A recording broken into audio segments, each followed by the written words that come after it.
ভেরিফিকেশনের জন্য আরো সময় লাগবে, কিন্তু আমরা এই মাসের 17ই আগস্ট থেকে আমরা 3000 টাকা করে ভেরিফাইড লোকেদেরকে, মহিলাদেরকে অ্যাকাউন্টে পাঠাবো। এবং কারা কারা বিবেচিত হবেন সম্পূর্ণ ক্রাইটেরিয়া 10 তারিখ সোমবার বলে দেব। 17 তারিখ থেকে অ্যাকাউন্টে অর্থ যাবে, সরকারি টাকা, নিয়ম মেনে দেওয়া হবে, বিজেপির সংকল্পপত্র মেনে দেওয়া হবে। একটা স্কিম তৈরি করতে গেলে, দিতে গেলে যে ফাইন্যান্সিয়াল মিনিমাম ডিসিপ্লিন লাগে সেটা রেখেই দেওয়া হবে। 25 থেকে 60 বছর বয়সী লোকেদের দেওয়া হবে। অন্যান্য সমস্ত আপনারা কাগজ পেন নিয়ে আসবেন, নোট করতে থাকবেন। আমি এবং সংশ্লিষ্ট মন্ত্রী অর্থ সচিবকে রেখে বলে দেব 17 তারিখ থেকে অ্যাকাউন্টে টাকা ট্রান্সফার হবে। আর এটা কেবলমাত্র এই মাসে হয়ে যাবে, পরের মাসে থেকে বিজেপি সরকার যতদিন থাকবে প্রত্যেক মাসে দ্বিতীয় সপ্তাহে টাকা ট্রান্সফার হয়ে যাবে। অতএব এটা নিয়ে বিভ্রান্ত হওয়ার কিছু নেই। আমাদের সব সোশ্যাল মিডিয়ার টিম যারা যারা রিল বানাচ্ছেন, রিল করছেন, খুব নজর রাখছে। যারা মিথ্যা তথ্য দিচ্ছেন তাদেরকে চিহ্নিত করে রাখছি।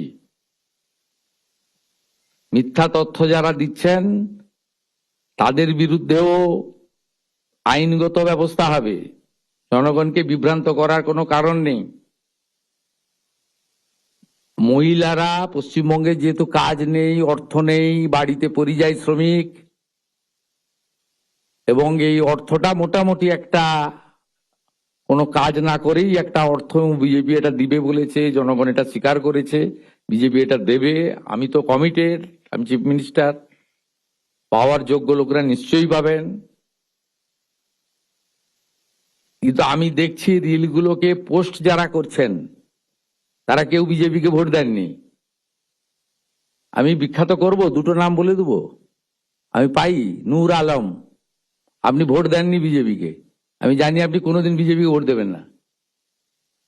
মেহবুব, আপনি মেয়েদের কাছ থেকে ভিডিও করাচ্ছেন, করে পোস্ট করে রিল করছেন, আপনি ভাবছেন এতে কিছু হবে না। এখানে বিজেপি 100 বছর থাকবে, 100 বছর থাকবে বিজেপি, যে কাজ করে দিয়ে যাবে। এখানে এই লোকেদের আর ফেরত আসার কোনো চান্স নেই। তো ফলতা দেখেছেন, এরপরে রেজিনগর আর নন্দীগ্রাম দেখতে পাবেন, তারপরে কলকাতা হাওড়া কর্পোরেশন দেখতে পাবেন। শুধু দেখতে থাকুন। আর যারা এইসব করছেন আমি প্রত্যেকটা লোককে চিহ্নিত করে রেখেছি। আপনারা বিজেপিকে ভোট দেননি, 2,92,00,000 ভোটের মধ্যে নেই নূর আলম ভাই। আপনি কোথায় ভোট দেন আমি জানি, কোথায় দিবেন ভবিষ্যতে সেটাও আমি জানি। আর আপনার ভোটের উপর নির্ভর করে আমি রাজনীতি করি না, আমরা রাজনীতি করি না। নিশ্চিন্তে থাকুন। সমস্ত দিদি মহিলাদের মুখে হাসি ফোটানোর কাজ আমরা করব। বারুইপুরে দেখেছেন, অন্নপূর্ণা যোজনাতেও দেখবেন। আপনারা আজকে দেখছেন কেমন চোর ধরা পড়ছে।